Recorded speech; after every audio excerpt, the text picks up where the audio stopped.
Enot sa kabos sa mga tugang, gusto kong bation ang sa itong ginagalangang Mayor, Honorable Tomas Balonta. Mayor, thank you. Engineer Alvin Brignela sa itong PPC Chairperson.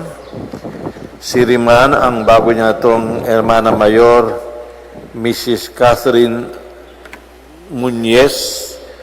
Asinan sa itong Hermano Mayor, si Mr. Wilhelm Prila. Sa Indungabos, Giraray, Diyos Barinaga, Happy Fiesta. No?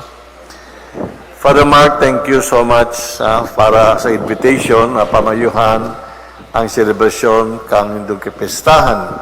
Siriman, maging sarong testigo o witness sa pagtatao kang mga awards, lalo na sa itong bagong hermano-hermana, and especialmente ang sa kong presensya digdi bilang Arsobispo kag sa itong Archdiocese, nakikisubaro ko sa itong Social Action Center sa paglunsad kang sa itong programang CBCP program Alay Kapwa.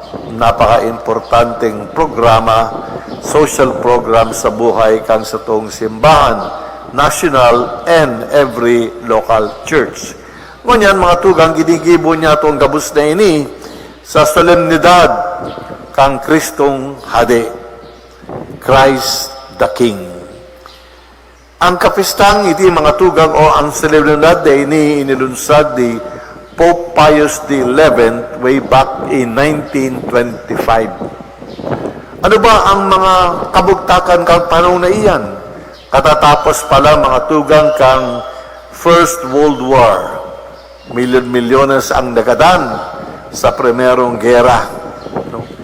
Siriman, panahon ini kang nag-uusbungang mga manlain-layla ideolohiya, communism, fascism, no? Secularism, materialism, mga ideolohiya, mga tugang, na isinasantabi ang Diyos.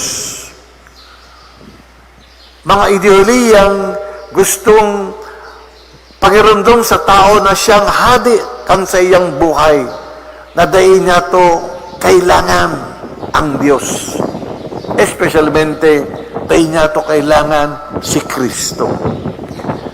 Kaya sa panong iyon, naisipan kang sa itong Papa, Pope Pius XI, sa inspirasyon kang mga obispo ng nakaraan, sa hindi mga pagtukto, binibigyan dinda ang kahalagahan ni Kristo bilang hade, naisipan ni Pope Pius XI na gawing ining universal solemnity para kada taon magirundong niya to ng hade kang sa tong buhay bilang tao, bilang Kristiyano, ang hadi kang gabos na kinapaan, nalilalang, walang iba kundi si Kristo.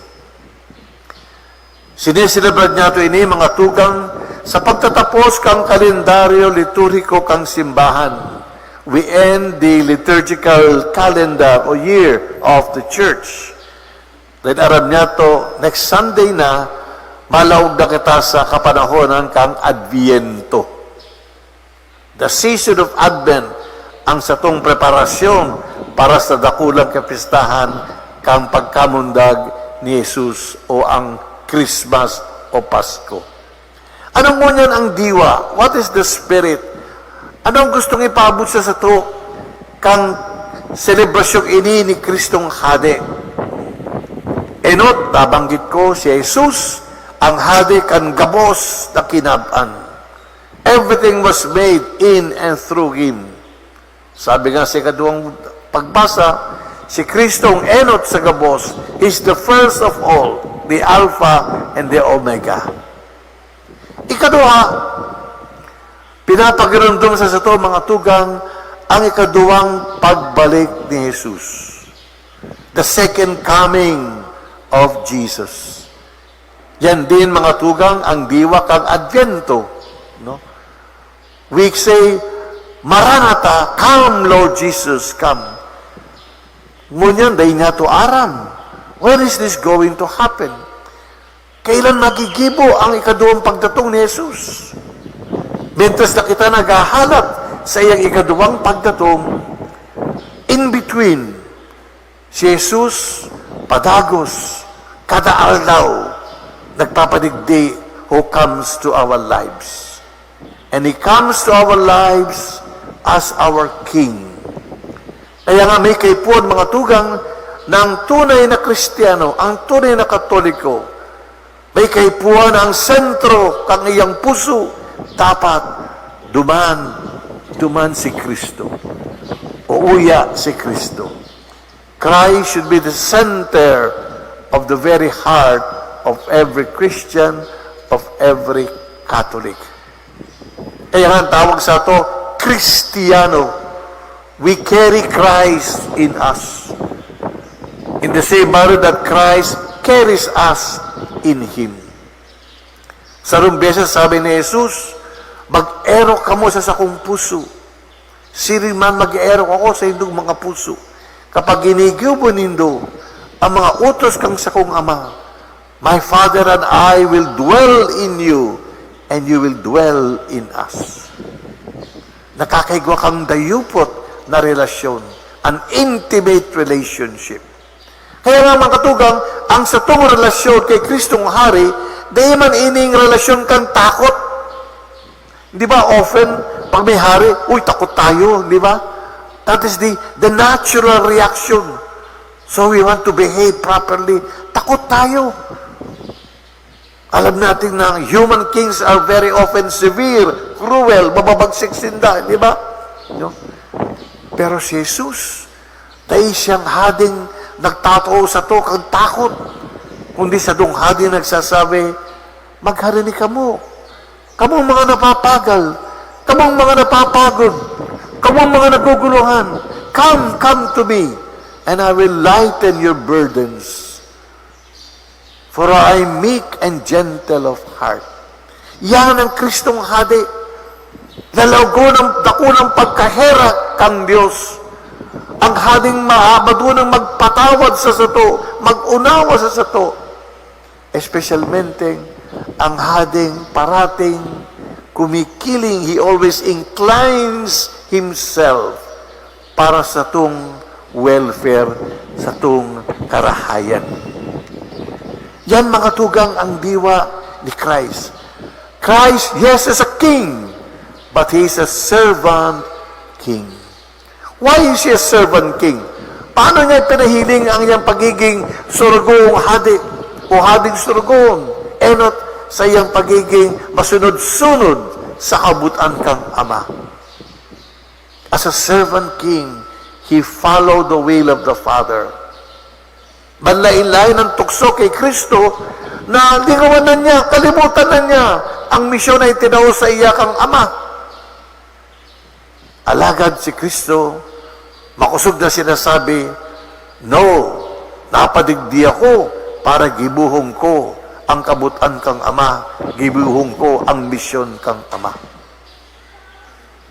The mission to offer Himself para sa satong gabos, para sa satong kaligtasan. So, Jesus, sarong surugoon, hading surugoon sa pagiging masunod-sunod, obedient and faithful to God.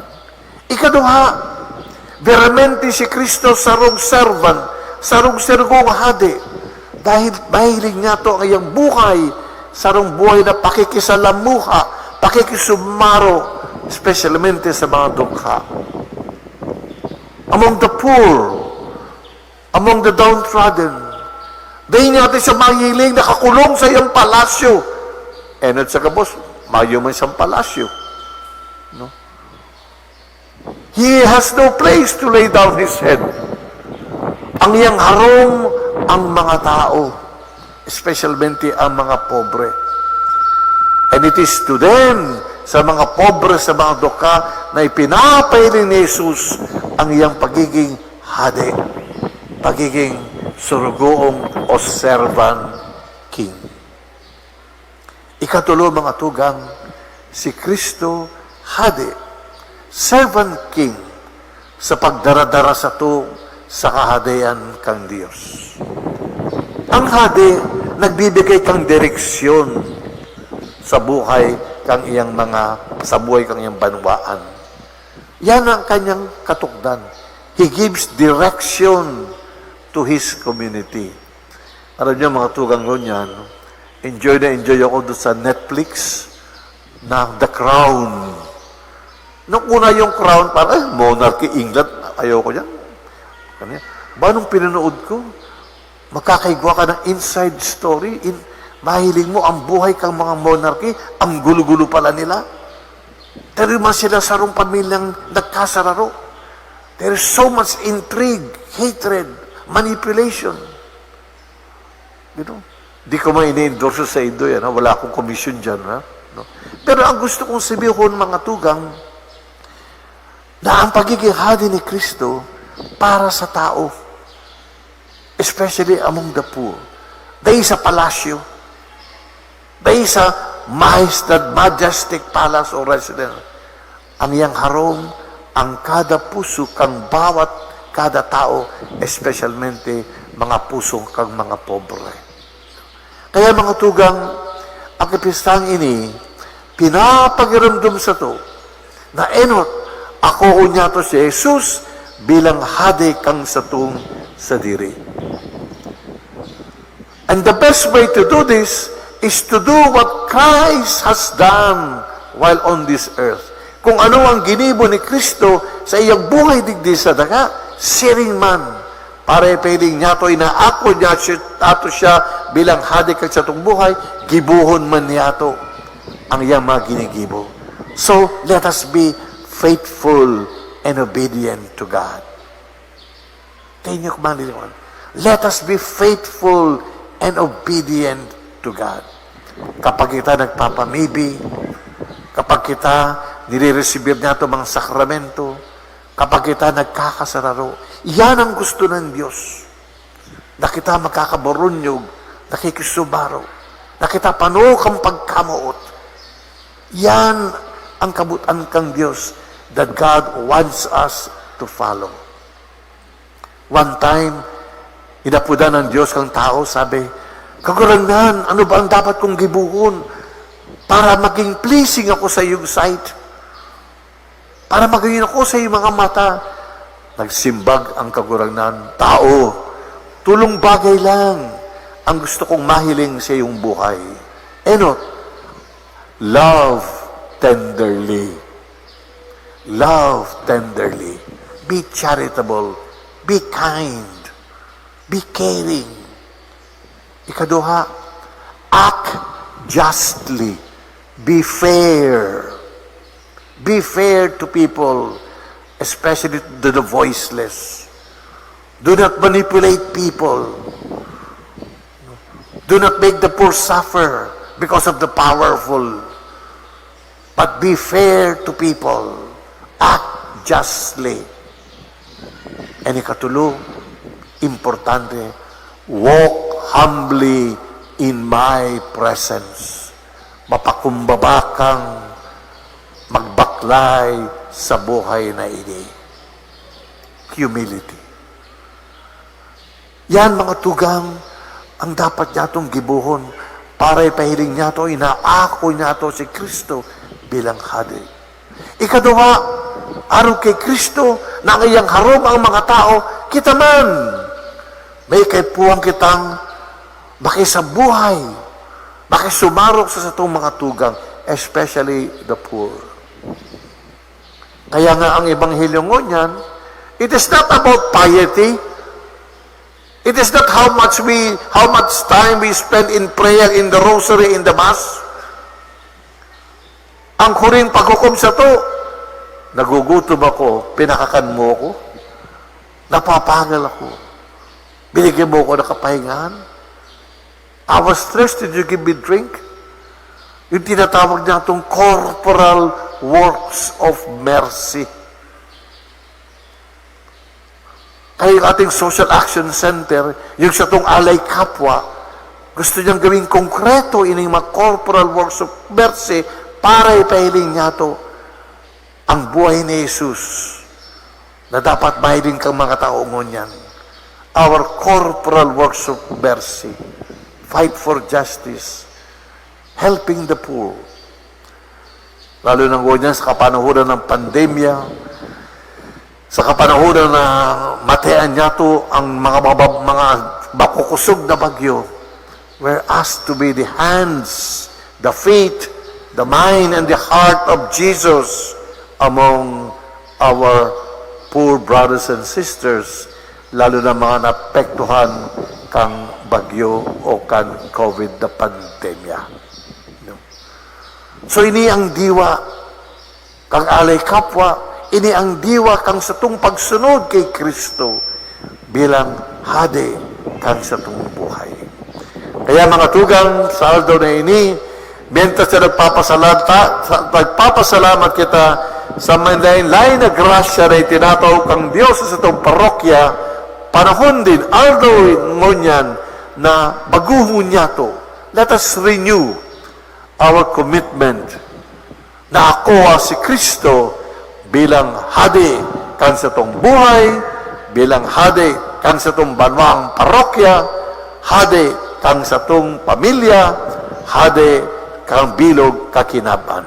Kaya mga tugang, wala pa kayo ang sa itong kagurang ng Jesus, ang hadi niya to.